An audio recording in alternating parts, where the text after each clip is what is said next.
So yeah, Ali, like we were talking about, I wanted to get on to your podcast, Empathy Always Wins. And I heard your episode with Dr. Nasser, and I thought it was really interesting, man. And I thought you guys had some very good questions for him. And one thing I was thinking about, so the name, first of all, I love the name. I think empathy is super important. But this is the thing I was thinking about. I'm like, empathy is important. And yes, it does always win. But do you think there's a limit to empathy? Do you think there's like, let's say there's like a spectrum, like I can empathize with you till a certain point, and then it gets to a point that I just, I can't anymore. It doesn't feel, it'd be wrong to maybe do that. What do you think? Do you think there's a limit to empathy? Of course, you're absolutely right, and I think that uh, it's does it really always win? Is that the question? So of course, like it doesn't always win, but uh, seeing where we are in the world, it always wins. Just because we aren't empathetic, so it's more of a statement rather than uh, it's more of a thing to catch you off guard rather than a clear cut, point blank statement that I'm making. But of course, empathy, just like anything else, if it if you're overutilizing it, if you're being overly empathetic with somebody, then you're gonna actually break your boundary that you are supposed to set with people, because not everybody is supposed to you're not supposed to heal everybody. That's not your job. Not even as a leader. You're supposed to empower them. And that's why, you know, that's why we have mental illness.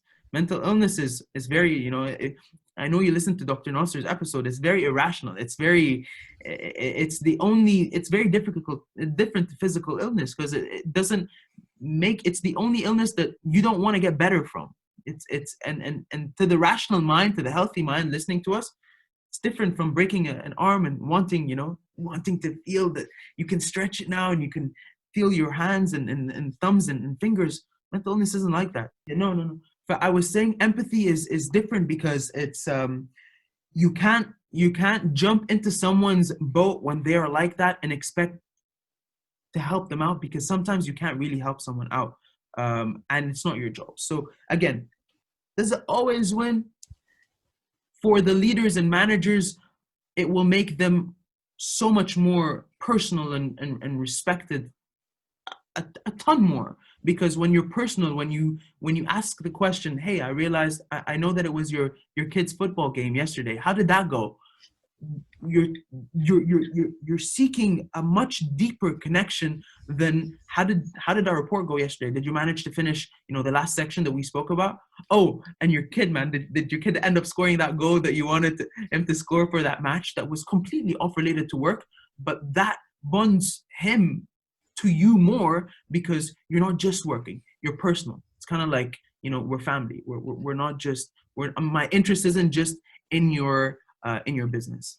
Yeah, no, I think that's such a good point, man. And I think, like you said, there is a limit to empathy, but on the larger scale, that's how, whether it's in business, whether it's personal relationships, whatever the case might be, any relationship, that is what opens the door to a deeper connection. And that's what opens the door to a much better, understanding. And I like the example that you said, it becomes more personal. And at the end of the day, you're like, it's people dealing with people. So everyone has their own like shit. Everyone has their own stuff they're going through, their own challenges that we might not be aware of. So giving themselves that extra bit of compassion, I think in the long run is always more beneficial. In your life, is there an example you have where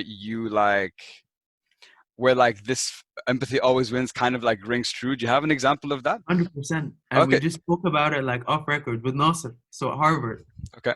that I met. So just for a reference, I went to Harvard last year, and it was just after launching Empower magazine. I received a DM on my Instagram from a friend of mine telling me, "Hey, you cannot miss this event." I was like, "What is this event?" I soon realized that there's Harvard's putting an Arab mental health panel. Like, holy cow! Like, wow, wow, wow.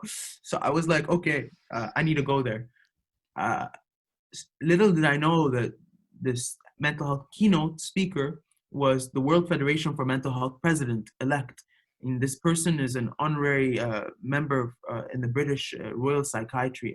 I mean, there's so many things that I can't even remember about this guy, but he's very, very renowned in what he does. And so I went there. And of course, when we say empathy always wins, and when we come to really take action on everything that sort of this podcast is about, being emotionally intelligent, how do you present yourself, and all these things, just, you know, a real life example was me meeting him and just talking very openly and in a very vulnerable manner. I'm not here to just say, "Oh, I really enjoyed what you said on the panel." Like, do a little bit of research behind his life events. And it's exactly what you're doing, and that's why off the record I said that, like, you're one of the most. I've enjoyed my time sort of more with you than any other podcast, because you've actually taken you've taken the steps to really dig into questions that are more personal about my why. So when I did that with Nasser, just as you did that with me, it ended up being a bond that made me fly to the World Health Organization, opened all the doors right now for me, and it made me become, a spokesperson for mental health in the Middle East as a young Arab man. And now when I go to Nasser, I actually, in Egypt, it's not work at all. It's personal. I sleep over at his place. I speak at his hospital, which is the Behman Hospital. It's the largest private mental health institution in the Middle East. Oh, wow. And my friends interned there. My friends in this school that I was brought up in. And this is we're talking about a school the president's grandson was in. And when I was giving the talk there, and they're like, "Ali, what? How'd you know? We never see him come out of his office." I responded, "I was sleeping over at his place. We were having a great time." So talk about empathy always winning. In that sense, it does. And just by being real, raw, and authentic, you build connections. And offline, you will feel it more, because this is truly when the action, or it's truly when you walk the walk. You don't walk the talk, you walk the walk. And I always say that. Yeah, no, man, that's such a good story and a beautiful example of empathy always winning. And thank you very much for the kind words, man. I really appreciate it. Like you said,